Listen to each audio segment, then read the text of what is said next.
बिस्मिल्लाहिर्रहमानिर्रहीम। स्टूडेंट्स, आज जो हम आर्टिकल डिस्कस करने जा रहे हैं, phase of AC, phase lag and phase lead, and in the last vector representation of AC quantities, ये हम डिस्कस करेंगे। स्टूडेंट्स, आपको याद होगा कि चैप्टर नंबर 15 में हमने पढ़ा था एसी जनरेटर जो एसी को जनरेट करता है, और उसमें याद होगा कि instantaneous value of AC voltage that was equal V is equal to V naught sin theta and theta is equal to omega t, और इसको हम यूँ लिख सकते हैं V is equal to V naught sin omega t का theta is equal to omega t.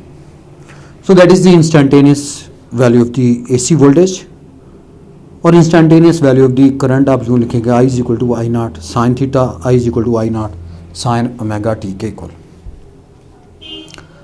Students, phase, ये जो एंगल थीटा और ओमेगा टी है, which specifies the instantaneous value of AC voltage और करंट इज कॉल्ड फेज। इसे हम phase का नाम देते हैं। अब स्टूडेंट्स, इसको आप यूं डिस्कस करते हैं कि मैं इसको डायग्राम से रिप्रेजेंट कर रहा हूं।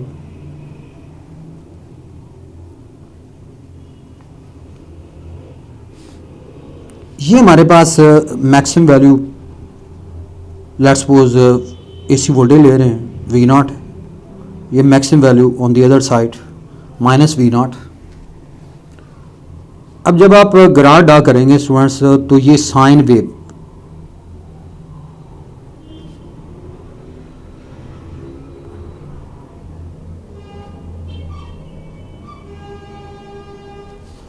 ये ऐसी वेव आती है, ये वोल्टेज के लिए स्टूडेंट्स, इज फॉर वोल्टेज।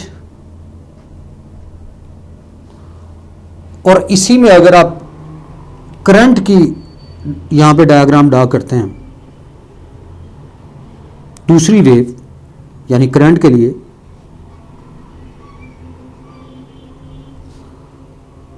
तो यहां पे आप देख रहे हैं कि इस पर्टिकुलर केस में दोनों वेव्स में एक चीज कंफर्म है कि both get the minimum value at the same point and both get the maximum value at the same point. यानी दोनों वैल्यू जो हैं वो मैक्सिमम और मिनिमम वैल्यू जो है वो एक ही पॉइंट पे हमें नजर आ रही है। ये देखो, minimum value at the same point, maximum value same point, इसी तरह मिनिमम भी सेम पॉइंट्स, मैक्सिमम भी आप देख रहे हैं सेम पॉइंट पे। तो यहां से हम ये कहेंगे कि ये दोनों जो वेव फॉर्म्स हैं, यानी voltage and current, they are in phase, यानी दे आर इन फेज। इसे हम V and I, they are in phase, इसे हम फेज का नाम देते हैं कि दे आर इन फेज। यानी इनकी मैक्सिमम वैल्यू भी एक ही पॉइंट पे आ रही है और मैक्सिमम मिनिमम वैल्यूज भी आप देख रहे हैं कि एक ही पॉइंट्स पे नजर आ रही है। तो इसलिए आप ये कहेंगे कि in that particular case voltage and current they are in phase, ये इन फेज। अब यहां से अगर आप phase lag and phase lead की अगर आप बात करते हैं,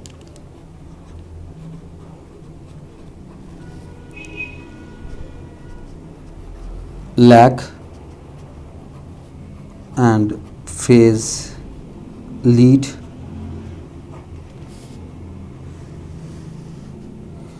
phase lag and phase lead. अब students, in that particular case मैं डायग्राम से आपको ये शो करता हूं स्टूडेंट्स।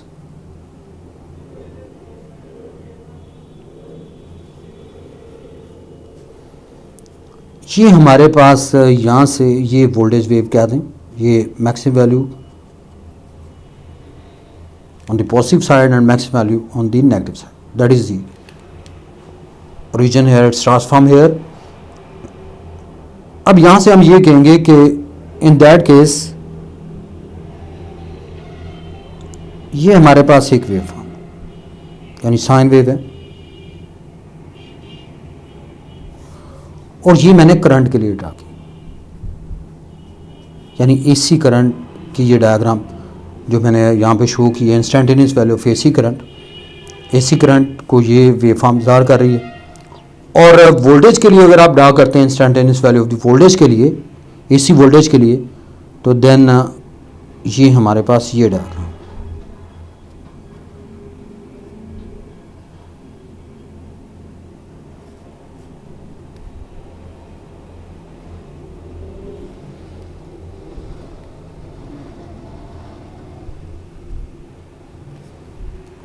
ये आप वोल्टेज के लिए।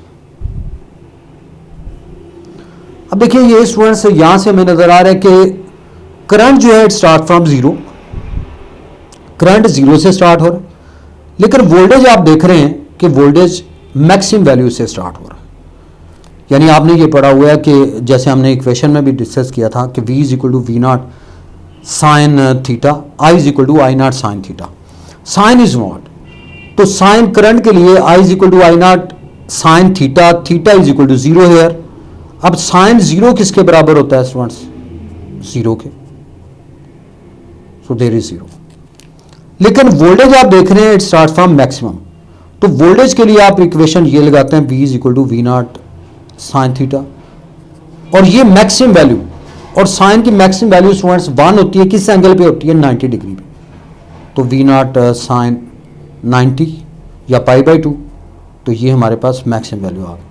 तो यहां से आप देख रहे हैं कि वोल्टेज जो है इसकी it starting from maximum value and current starting from zero, तो इसलिए इनके दरमियान यहां पे एंगल जो है वो 90 और पाई बाई 2 है, और यहां पे आप देख रहे हैं कि ये 0 डिग्री है। तो इसलिए अब यहां पे हमें ये नजर आ रहा है कि voltage is leading the current by कितना angle? By pi by 2, 90 degree, pi by 2 और 90 डिग्री।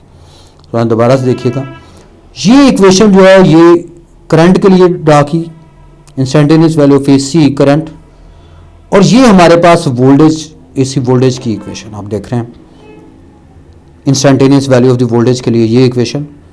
तो ये साइन 0 0 है, और यहाँ पे वोल्टेज के लिए साइन 90 और पाई बाई 2 मैक्सिमम होती है। तो करंट जो है स्टार्ट फ्रॉम 0 से स्टार्ट हो रहा है, और वोल्टेज के लिए आप देख रहे हैं कि it start from maximum value, और मैक्सिमम वैल्यू किस एंगल पे होती है? 90 डिग्री पे होती है। तो इसलिए यहां से हमें ये कंफर्म हो रहा है कि voltage is leading the current bye pi by 2 और 90 degree, and current is lagging the voltage. Current देखो ये नीचे रह रहा है, current is lagging the voltage bye pi by 2, current lag कर रहा है और वोल्टेज लीड कर रहा है बाय पाई बाई 2। इसे हम phase lag and phase lead कहते हैं। अब स्टूडेंट्स आ जाते हैं जी vector representation of AC quantities, कि एसी क्वांटिटीज को हम वेक्टोरली कैसे रिप्रेजेंट कर सकते हैं। अब सुनिए, ये हमारे पास फ्रेम ऑफ रेफरेंस है, और फ्रेम ऑफ रेफरेंस आप जानते हैं कि ये पॉजिटिव एक्सिस, ये पॉजिटिव वाई, ये नेगेटिव एक्सिस, और ये नेगेटिव वाई, यानी ये एक्स एक्सिस है और ये वाई एक्सिस है, और ये ओरिजिन है। अब हम इन 4 डायग्राम से इसको रिप्रेजेंट करेंगे। अब देखिए, इसमें आपको ये कंफर्म होना चाहिए कि जब भी आप किसी भी वेक्टर को इस पे एक्सिस पे ज़ाहिर करते हैं ना, जैसे ये, तो इसके लिए एक स्केल सेलेक्ट करना पड़ता है। यानी स्केल सेलेक्ट आप करेंगे इसके ऊपर, इस एक्सिस के ऊपर स्केल सेलेक्ट करेंगे, और जैसे ये कोई वेक्टर है, आप इसको इस लाइन से ज़ाहिर करेंगे, तो ये इसकी पीक वैल्यू, यानी अगर वोल्टेज या करंट के वाले से बात करते हैं तो ये इसकी पीक वैल्यू और इंस्टेंटेनियस वैल्यू, जिसे आरएमएस वैल्यू कहते हैं, आरएमएस वैल्यू, ये आप यहाँ से हासिल कर सकते हैं। अब आ जाते हैं जी पहले डायग्राम के ऊपर। अब देखिए, फर्स्ट डायग्राम में स्टूडेंट्स यहाँ पे मेंशन्ड है, ये मैंने वोल्टेज को शो किया हुआ है, ये वोल्टेज को शो किया हुआ है, और इसके इनसाइड मैं ये डायग्राम करंट के लिए मैं यहाँ पे रिप्रेजेंट कर रहा हूँ। ये डायग्राम जो है ये करंट के लिए मैंने शो की, ये करंट है, ये करंट के लिए, और ये हमारे पास वोल्टेज के लिए। तो आप इस एंड पे देख रहे हैं कि इस केस में voltage and current they are in phase, जैसे मैंने शुरू में बताया कि इसमें आप देख रहे हैं कि मैक्सिमम वैल्यू भी एक पॉइंट पे आ रही है, और मिनिमम वैल्यूज भी आप देख रहे हैं एक ही पॉइंट्स पे यहाँ पे जाहिर हो रही है। तो इसका मतलब ये हुआ कि voltage and current they are in phase. In phase से मराद ये है कि इन दोनों की डायरेक्शन एक ही है, यानी एक ही एक्सिस पे लाई करते हैं। और इसमें इंपॉर्टेंटली एक पॉइंट आपने जेब में रखना है कि कोई भी वेव फॉर्म जो जीरो से स्टार्ट हो तो आप ये कहेंगे कि it lies on positive x axis. ये आपने याद रखना है कि ये पॉजिटिव एक्सिस में। तो इस पर्टिकुलर डायग्राम में आप ये कहेंगे कि करंट एंड वोल्टेज जो है ये एक ही डायरेक्शन में पॉजिटिव एक्सिस पे होगी। इसको आप V का नाम दे दें और इसको आप I का नाम दे दें, यानी दोनों जो हैं ये इन फेज हैं, यानी voltage and current they are in phase. ये फर्स्ट डायग्राम। अब सेकंड डायग्राम में आ जाएं तो सेकंड डायग्राम में देख रहे हैं कि ये मैंने जो ब्लू लाइन से ज़ाहिर किया हुआ है ये मैंने शो किया हुआ है करंट को, यानी करंट को मैंने रिप्रेजेंट किया हुआ है और ये instantaneous value of the current है ये वाली। और दूसरी जो ब्लैक से आप देख रहे हैं ये मैंने वोल्टेज को शो किया हुआ। अब यहां से एक चीज कंफर्म है कि करंट स्टार्टिंग फ्रॉम जीरो, ये जीरो से स्टार्ट हो रहा है, तो इसका मतलब ये हुआ कि ये पॉजिटिव एक्स एक्सिस पे होगा। लेकिन ये आप देख रहे हैं कि वोल्टेज जो है स्टार्टिंग फ्रॉम मैक्सिमम वैल्यू, तो ये मैक्सिमम वैल्यू से ज़ाहिर हो रहा है, यानी मैक्सिमम वैल्यू से स्टार्ट हो रहा है। और आपको मैंने ये अभी ये प्रीवियस लेक्चर में ये बताया था कि अगर ये मैक्सिमम वैल्यू से स्टार्ट हो रहा है तो यहां से हमें ये नजर आ रहा है कि वोल्टेज मैक्सिमम वैल्यू से स्टार्ट हो रहा है, तो इसका मतलब ये हुआ कि अगर तो ये जीरो से स्टार्ट हो रहा है तो ये पॉजिटिव एक्सिस पे आएगा, और अगर ये मैक्सिमम वैल्यू से स्टार्ट हो रहा है और अपर साइड पे है तो इसका मतलब ये है कि ये वाई एक्सिस पे आएगा और अपर साइड पे आएगा। तो इसका मतलब ये हुआ कि यहां पे वोल्टेज जो है ये अपर एंड पे आएगा, ये वाला, ये वोल्टेज पॉजिटिव वाई एक्सिस पे, ये पॉजिटिव वाई एक्सिस वोल्टेज के लिए, और करंट आप देख रहे हैं ये एक्स एक्सिस पे लाई करता है। तो इस केस में इनके दरमियान जो एंगल है ये π/2 आर 90 डिग्री है। तो इस केस में आप ये भी कह सकते हैं कि voltage is leading the current by π/2। दोबारा से देख लें, इसमें करंट जो है that is starting from zero, और मैंने बताया कि जीरो से स्टार्ट हो रहा हो तो इसका मतलब ये है कि ये पॉजिटिव एक्सिस पे लाई करेगा, ये पॉजिटिव एक्सिस पे लाई करेगा, ये करंट की डायरेक्शन है इस एंड पे, जैसे ये मैंने शो किया। और अगर आप देख रहे हैं वाई वोल्टेज के लिए, वोल्टेज जो है ये मैक्सिमम वैल्यू से स्टार्ट हो रहा है, इट मीन्स कि ये पॉजिटिव वाई एक्सिस से स्टार्ट होगा। तो वोल्टेज जो है that is leading the current by π/2 or 90 degree. तो ये वोल्टेज जो है ये पॉजिटिव वाई एक्सिस पे लाई करेगा। अब आ जाते हैं थर्ड में। थर्ड में देखें तो आप ये कहेंगे कि करंट जो है स्टार्टिंग फ्रॉम जीरो, ये जीरो से स्टार्ट हो रहा है, जैसे ये शो हो रहा है कि जीरो से स्टार्ट हो रहा है करंट। तो जीरो से स्टार्ट हो तो आपको पता है कि ये it lies on x axis, तो ये एक्स एक्सिस पे लाई करेगा, ये आप देख रहे हैं ये एक्स एक्सिस पे लाई कर रहा है।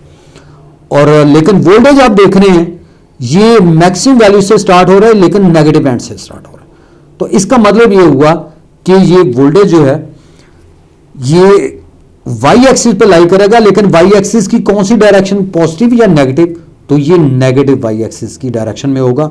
तो इसको आप इस तरह से ज़ाहिर करेंगे, यानी ये वोल्टेज की ये डायरेक्शन होगी स्टूडेंट्स। ये दोबारा से देख लें, वोल्टेज जो है ये maximum value on the negative side से स्टार्ट हो रहा है, इसका मतलब ये है कि ये वाई एक्सिस के माइनस, यानी माइनस वाले पोर्शन में माइनस वाई एक्सिस पे लाई करेगा और ये वोल्टेज है। और करंट जो है स्टार्टिंग फ्रॉम जीरो, ये जीरो से स्टार्ट हो रहा है, तो अंडरस्टूड है कि it lies on positive x axis. तो इनके दरमियान आप देख रहे हैं कि ये भी एंगल π/2 आर 90 डिग्री है। तो यहां से आप ये कहेंगे कि voltage is leading the current. इस केस में वोल्टेज जो है is lagging the current, sorry, voltage is lagging the current, क्योंकि वोल्टेज लैग कर रहा है, ये voltage is lagging the current by π/2, यानी वोल्टेज लैग कर रहा है π/2 आर 90 डिग्री। तो स्टूडेंट्स ये था थर्ड केस। अब आ जाते हैं जी लास्ट पे, नंबर 4 पे। नंबर 4 में आप देख रहे हैं कि यहाँ पे भी हमारे पास वोल्टेज जो है ये मैंने ब्लू लाइन से शो किया, ब्लू से वेव फॉर्म को शो किया हुआ है, और करंट की जो वेव फॉर्म है ये आप देख रहे हैं कि ये मैंने ब्लैक से शो किया हुआ।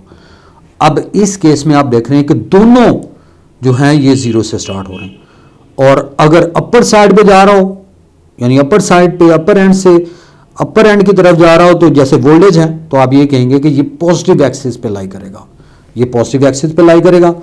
और करंट आप देख रहे हैं and it's also starting from zero but starting on the lower and, तो ये लोअर एंड की तरफ जा रहा है। और लोअर एंड का मतलब ये है कि इसकी डायरेक्शन जो है ये नेगेटिव एक्सिस की तरफ होगी, तो ये नेगेटिव एक्सिस की तरफ होगी।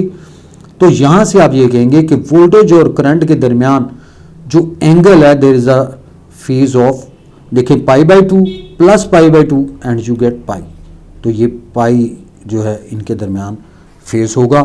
तो स्टूडेंट्स वी और आई के दरमियान फेज जो है वो पाई के बराबर होगा।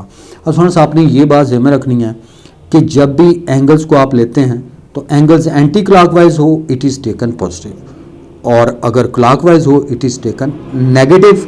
और उसकी नेचुरल रीज़न ये है कि most of the thing naturally जो है वो एंटी क्लॉकवाइज डायरेक्शन में मूव कर रही हैं, रिवॉल्व कर रही हैं, रोटेट कर रही हैं। जैसे अर्थ इज़ रोटेटिंग, ये भी एंटी क्लॉकवाइज डायरेक्शन में जा रही है। Students that's about the vector representation of AC quantities. Thank you all.